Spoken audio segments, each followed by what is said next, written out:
For hundreds of years, samurai ruled Japan, the elite warriors, the code keepers, the sword-swinging philosophers of the East. These guys weren't just fighters, they were the kind of people who'd meditate before chopping you in half. Their swords weren't just weapons, they were souls forged in steel. The katana wasn't something you used to cut, it was something you used to communicate your moral alignment. But, by the late 1800s, all of that changed. Imagine, you're a proud samurai, trained your whole life to fight with honor, and one day the government says, yeah, so, no more swords. Also, we're switching to Western suits and guns. Have fun working in accounting. So what happened? Why did Japan's most iconic warriors suddenly stop using swords? And how did a group of poetic killers turn into, well, bureaucrats with great posture? Welcome to the curious Tome. Grab your katana, sharpen your sarcasm, and let's find out. Long before anime, bullet trains, or vending machines that sell literally anything, Japan was run by men in armor who took honor way too seriously. We're talking about the Heian period, around the 1100s. Japan was a patchwork of warlords, clans, and people arguing about who looked better in lacquered armor. Out of that chaos rose the samurai, warriors who weren't just swordsmen, but a whole lifestyle. They followed Bushido, the way of the warrior. Think of it as a medieval version of live, laugh, love. Except the laugh part was replaced with die if you dishonor yourself. Under Bushido, loyalty was everything. You'd rather commit seppuku, ritual suicide, than fail your lord. It's like rage quitting life, permanently. Their weapon of choice? The katana. A perfectly balanced, beautifully curved blade that could slice through armor, and your family name, in one motion. The katana wasn't mass-produced junk. Each sword took months to forge. Folded, hammered, and polished until it gleamed like divine light. The swordsmiths were treated like artists, philosophers, and part-time therapists for insecure lords. But the samurai weren't just killers. They wrote poetry, practiced calligraphy, and occasionally paused mid-battle to appreciate cherry blossoms. Because nothing says emotional complexity like writing a haiku about your enemy's death. They were Japan's ultimate icons, part monk, part assassin, all style. But little did they know, their era of glory was about to get absolutely obliterated by technology. The year, 1543. Portugal shows up like, hey, have you guys met gunpowder? And Japan goes, what's that? It makes metal fly really fast and kill people from a distance. Cool, where do we sign up? That was the moment everything changed. Until then, combat was intimate. You faced your opponent, looked him in the eye, exchanged poetry maybe, then, slice. It was personal, ritualistic, beautiful. Now, you could die from a dude 200 meters away who didn't even know your name. Guns were rude. At first, the samurai absolutely hated them.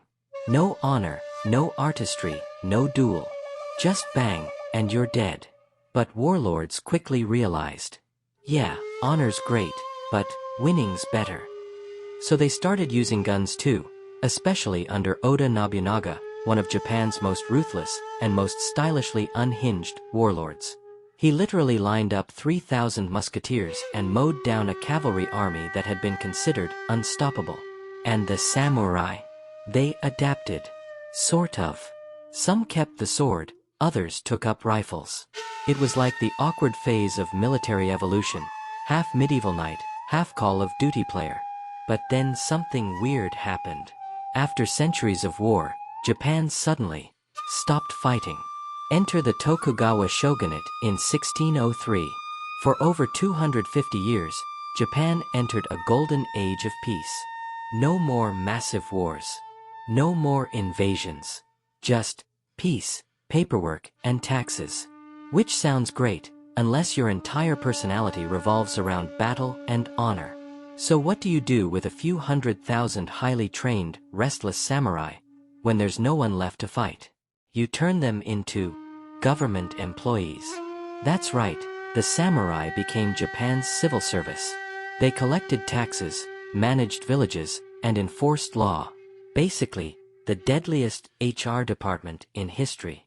Their swords became more symbol than weapon, a sign of rank, not readiness. They wore them everywhere, even indoors, like someone who wears sunglasses in a nightclub just to feel important. But as generations passed, fewer samurai even remembered how to fight. They studied Confucian philosophy, wrote poetry, and managed land. Some were rich, others dirt poor. Many samurai were basically broke office clerks clinging to their last katana like it was their LinkedIn badge. The age of war had ended. And for the samurai, that was a quiet kind of death. Fast forward to 1868, the Meiji Restoration. Japan looked around and realized, wait a second, the rest of the world has railroads, cannons, and telegraphs, and we still have guys writing death poems? Time to modernize. Japan went from feudal to industrial at lightning speed. They built a national army, imported Western fashion, and, gasp, replaced samurai with soldiers in uniform. Suddenly, centuries of tradition were outdated. The sword, that sacred extension of a warrior's soul, was now a weird accessory from a bygone age. And in 1876, the government passed the Heitoriai Edict, a law that banned samurai from wearing swords in public. Imagine training your whole life to master one weapon, and then being told, yeah, you can keep it at home, but please don't bring it to Starbucks. Some samurai tried to adapt, others refused. And one man, Seigo Takamori, said, fine. If Japan won't let me live like a samurai, I'll die like one. He led the Satsuma Rebellion, one last, desperate stand for the samurai way. Thousands of sword-wielding warriors charged against a modern army with rifles, artillery, and Gatling guns. It was glorious. It was tragic. It was also really short. The samurai were annihilated. Their final charge was like bringing a sword to a machine gun fight, literally. Seigo Takamori's rebellion failed, and he became known as the last true samurai. A symbol of honor in a world that had moved on. So if the samurai died, why are they everywhere today? From anime and video games to movies and brand names, the samurai refused to vanish. Their spirit, Bushido, didn't die. It evolved. The same discipline and loyalty that defined the samurai now runs deep in Japanese culture, in business, art, and daily life. That quiet precision? That attention to detail? That's Bushido with a briefcase.